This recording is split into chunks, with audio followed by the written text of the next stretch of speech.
मेरे साथ जितेंद्र सिंह जी केंद्रीय मंत्री जुड़ गए हैं और अब उनसे ही हम कुछ सवाल भी करते हैं, जानने की भी कोशिश करते हैं। सर, बहुत स्वागत है आपका इंडिया न्यूज पर। सबसे पहले सर, आज बजट आया है, इस पूरे बजट को आप कैसे देख रहे हैं सर? क्योंकि प्रधानमंत्री कह रहे हैं कि ये आने वाले समय में जो देश हमारा आगे बढ़ रहा है उसको देखते हुए इस बजट को लाया गया है। निश्चय और प्रधानमंत्री जी की बात को ही प्रेरित होकर मैं ये भी कह सकता हूँ कि हालांकि बजट ये कहने को 2026-27 का है, लेकिन दर हकीकत ये रोड मैप अगले 25 साल का है जी। और उस 25 साल में इत्तेफाक से विकसित भारत 2047 भी शामिल है। और बहुत सारे लोगों को यदि उसका इमीडिएट इम्प्लीकेशंस नहीं समझ आ रही तो इसलिए कि बहुत ज़्यादा टेक्नोलॉजी ड्रिवन है, स्ट्रक्चर रिफॉर्म्स हैं, इसमें कटिंग एज टेक्नोलॉजी है।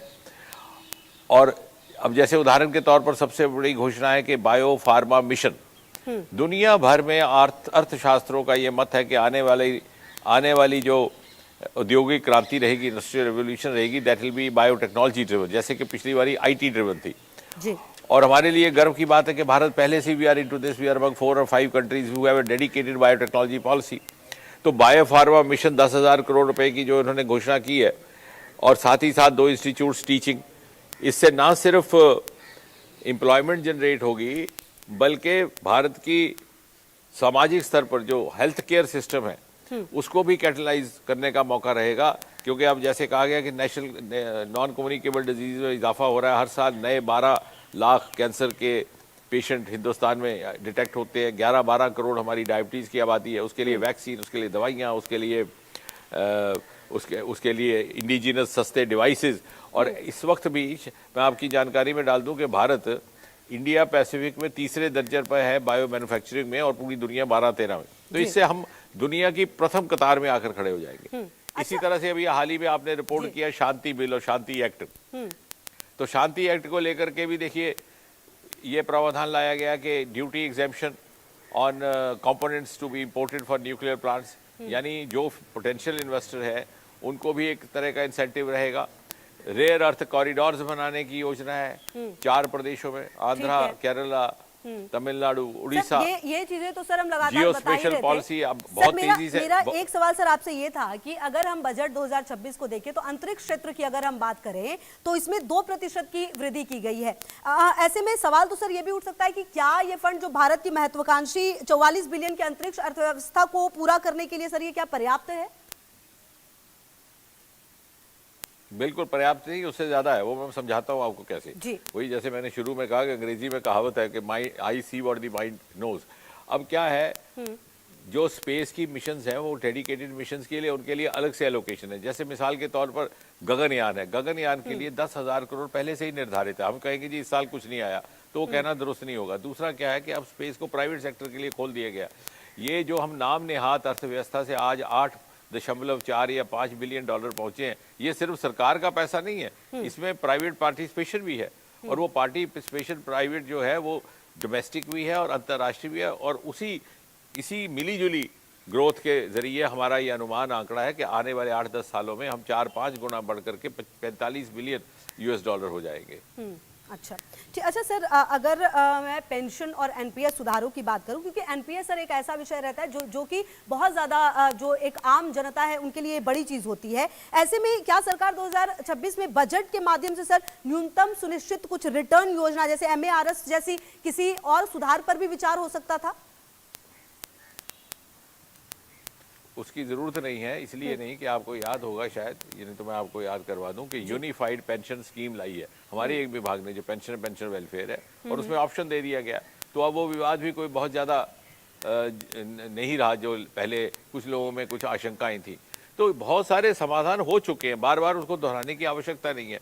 लेकिन जो आज प्रावधान लाए हैं वो बड़े दूरगामी है, वो है इसीलिए उनको शायद समझने में समय लग रहा है। अब जैसे नेशनल जियो स्पेशल मिशन है, बहुत सारे लोग कहेंगे साहब इसका क्या अर्थ है? अर्थ ये है कि बहुत तेजी से हिंदुस्तान में अर्बनाइजेशन हो रहा है। ये सारे के सारे गांव जहां बैठे आप और हम इस वक्त, ये भी गांव हुआ करते थे कुछ साल पहले, आज ये दिल्ली शहर के NCR का हिस्सा बन चुके हैं।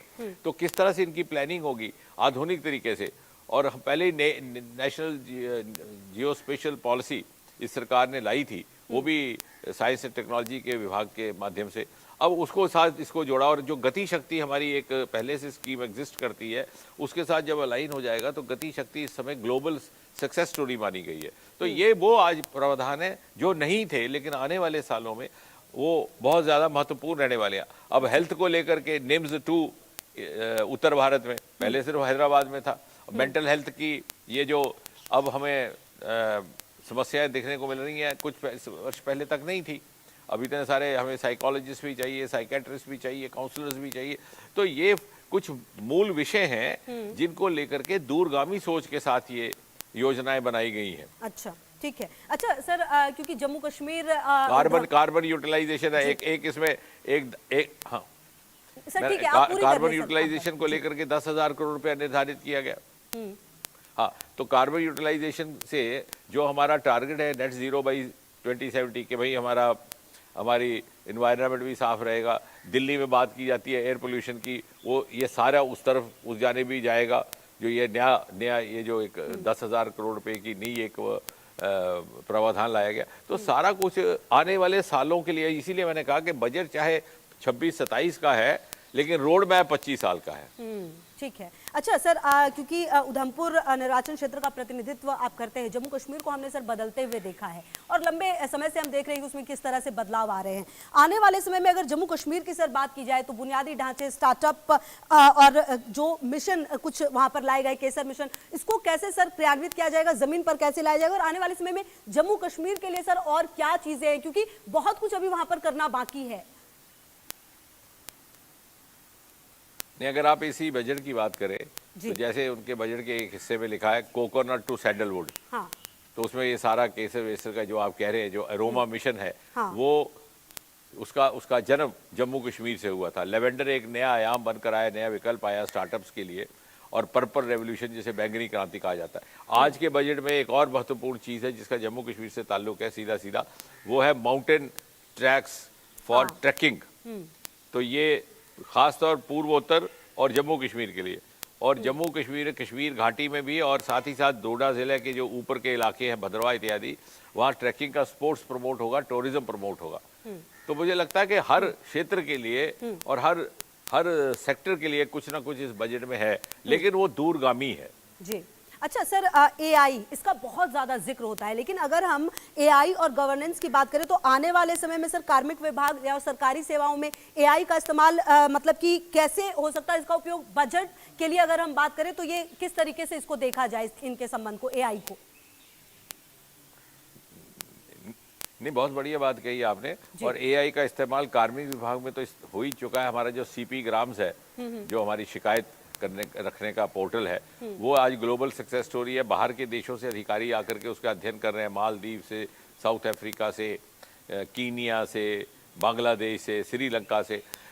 और आज की बजट की महत्वपूर्ण बात यह है कि इसमें dedicated provision for use of artificial intelligence in agriculture, वो भी एक खास चीज़ है कि किसानों को किस तरह से एआई ड्रिवन सहूलतें प्रोवाइड की जाए। इसी तरह से एआई फॉर दिव्यांग, तो आर्टिफिशियल इंटेलिजेंस, और साथ ही साथ एक इसमें ये भी रखा गया है कि जो बाहर से आएगा, कोई भी बाहर से आकर के हिंदुस्तान, कोई भी बिजनेस हाउस जो बाहर से आकर के क्लाउड बनाना चाहे हिंदुस्तान का डाटा इस्तेमाल करके, तो उसके लिए भी उसको भी कुछ एग्जेम्पशन दी जाएंगी। तो ये सारा एआई ड्रिवन ढांचा, क्योंकि we can't escape from it, तो ये सारा का सारा आपने ठीक कहा कि एआई ड्रिवन होने वाला है, और ये सारा कहीं ना कहीं जुड़ रहा है उसके साथ। जी। अच्छा सर, एक सवाल मेरा ये भी था कि 1 लाख करोड़ के आरडीआई की बात हुई है, रिसर्च डेवलपमेंट और इनोवेशन फंड, और स्टार्टअप के लिए ऋण नियमों में दी गई छूट का लाभ वैज्ञानिकों तक और जो युवा हैं उन तक कैसे पहुंचेगा सर? क्या इसके लिए कोई प्लानिंग भी की गई है? हाँ, नहीं, आपने अच्छा किया है पूछा, ताकि दर्शकों के साथ ये बात हम साझा कर सके। 1 लाख करोड़ रुपया उनके लिए जो कि एंटरप्रेन्योरशिप की दहलीज पर आकर के खड़े हैं, यानी T4, बिल्कुल नए स्टार्टअप्स के लिए नहीं है, वो है to catalyse the private sector. और पहली बार मुझे लग रहा है ऐसा कभी हुआ है कि सरकार प्राइवेट सेक्टर की फंडिंग कर रही है। सस्ता लोन 2-3% दर पर दिया जाएगा, लॉन्ग टर्म होगा, और इसमें इक्विटी इंक्लूडिंग रिस्क कवर। आमतौर से सरकारें पैसा प्राइवेट को नहीं देती, यहाँ प्राइवेट दे रहे हैं, क्योंकि प्राइवेट के लिए भी एक ये एकदम वो they are taken aback कि अब न्यूक्लियर सेक्टर भी खुल गया, स्पेस सेक्टर भी खुल गया, तो उनको इनिशियल बूस्ट देने के लिए, कैटलाइज करने के लिए दिया गया। इसका पहला लॉट हम रोल आउट करने वाले हैं अभी जून फरवरी के महीने में। तो आपको जानकर के खुशी होगी कि पहला लॉट हमने जो प्रपोजल्स आ गए थे हमारे पास, काफ़ी सैकड़ों की तादाद में हिंदुस्तान भर से, उनका शॉर्ट लिस्टिंग किया गया है। उनको हम रोल आउट करने वाले हैं फरवरी के महीने में। और ट्रांसफ़र करने के लिए हमने 2 हैंडलर्स सरकार के हैं, एक है टेक्नोलॉजी डेवलपमेंट बोर्ड और एक है बायरैक। उसके अतिरिक्त अब प्राइवेट पार्टनर्स को साथ में जोड़ने का काम इसी महीने से शुरू हो जाएगा। अच्छा सर, जो ये बजट था, मैं एक ये बहुत ही बेसिक सा सवाल आपसे पूछ रही हूँ, क्योंकि जब बजट आता है तो जो सैलरी क्लास, जैसे जो मिडिल क्लास फैमिली जिसे कहा जाता है, उनको ये उम्मीदें रहती है कि टैक्स स्लैब, मतलब उनका सबसे ज़्यादा फोकस ही उसी चीज़ पर रहता है। इस बार कोई चेंजेस नहीं थे। हालांकि जब ग्राउंड पे हम जा रहे थे तो लोगों का ये कहना था, क्योंकि सरकार ने पिछले साल ही बहुत कुछ कर दिया है जीएसटी से लेकर और तमाम चीज़ों में, शायद इस बार बदलाव नहीं होगा। उनको उम्मीद भी कुछ ऐसे ही थी और वो होता हुआ भी वही नजर आया। हाँ, देखिए आपने ठीक कहा, क्योंकि पिछले साल कांग्रेस की जब सरकार थी, यूपीए की सरकार थी, तो टैक्स एग्जेम्पशन सिर्फ 2 लाख तक थी। अभी सरकार ने बढ़ करके 12 लाख तक कर दी। मुझे लगता है वो काफ़ी उम्मीद से ज़्यादा। इसी तरह से जीएसटी सेकंड जनरेशन जो आए हैं, उसमें दवाइयाँ मुफ्त हो गई, कितनी सारी चीज़ों पे से टैक्स हटा दिया गया। तो बहुत, क्योंकि अगर हम इसको एज ए क्यूमुलेटिव इफेक्ट देखें, जो सीरीज ऑफ प्रावधान जो लाए गए हैं पिछले 1 बरस में, उसी की कड़ी में देखें, और ये जो FTA फ्री ट्रेड एग्रीमेंट हुआ है यूरोप के साथ, यूरोपियन यूनियन के साथ, उसको भी इसको जोड़ करके देखें तो एक क्यूमुलेटिव सीरियल सिक्वेंशियल इकोसिस्टम बनता है। ठीक है सर, बहुत शुक्रिया सर आपका मेरे साथ जुड़ने के लिए और बातचीत करने के लिए, बहुत बहुत धन्यवाद। तो देखिए, केंद्रीय मंत्री हमारे साथ जुड़े हुए थे, जिनका ये कहना है कि ये आने वाले समय का बजट है जिसको तैयार किया गया। बहरहाल इस पूरे बजट के आने के बाद प्रतिक्रियाओं का दौर भी सामने आ रहा है, सुनाते हैं आपको। गरीब किसान और गांव में रहने वाले लोगों की समझ से बाहर बजट है। ये गरीब का पेट कहीं नहीं भर सकते। ये बजट गरीब का पेट नहीं भर सकता। नौकरी रोजगार दिए नहीं। नौकरी रोजगार कहाँ दिए? अभी भी बड़े पैमाने पे नौजवान बेरोजगार है। सपने दिखाने वाला बजट। मोदी सरकार द्वारा उनके तीसरे टर्म का ये जो बजट आया, इसमें यशस्वी प्रधानमंत्री की सरकारों के माध्यम से तो 12वां बजट है, लेकिन वित्त मंत्री द्वारा नवा बजट जो प्रस्तुत किया गया है, मेरी अपनी ओर से बहुत बहुत बधाई। ये विकसित भारत 2047 का बजट पेश है, जिसमें गरीब, युवा, अन्नदाता और महिलाओं पर विशेष फोकस किया गया।